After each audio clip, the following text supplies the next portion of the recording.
গ্রামের একদম শেষ প্রান্তে থাকত এক গরিব কাঠুরিয়া, রহিম।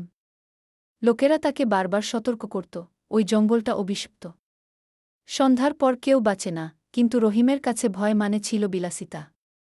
খাবার না থাকলে ভয় দিয়ে কি হবে? সেই ভয়াল সন্ধ্যা একদিন ভুল করে সে জঙ্গলের গভীরে চলে যায়। হঠাৎ চারপাশে কুয়াশা নেমে আসে। পাখির শব্দ থেমে যায়। গাছগুলো যেন ফিসফিস করে কথা বলতে শুরু করে। তারপর থক থক থক কারো পায়ের শব্দ।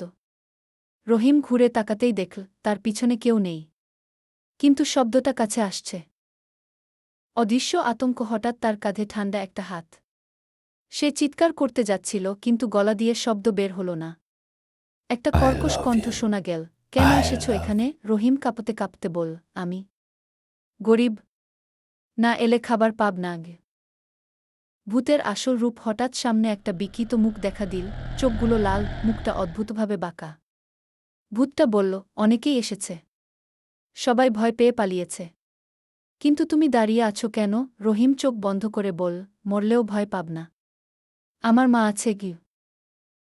ভয় থেকে আশীর্বাদ। কিছুক্ষণ নীরবতা। তারপর হঠাৎ সব শান্ত হয়ে গেল।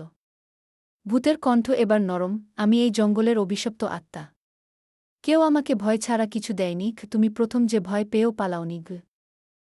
রহস্যময় শক্তি। ভূত রহিমকে একটা কুড়াল দিল, কিন্তু এবার সেটা ছিল অদ্ভুত, কালো আর ঠান্ডা।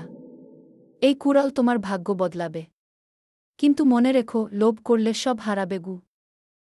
পরিণতি। রহিম সেই কুড়াল দিয়ে কাজ শুরু করল, আর সত্যিই তার জীবন বদলে গেল। কিন্তু সে কখনো ভুলেনি সেই ভয়ঙ্কর রাত, আর সেই ভূতের চোখ।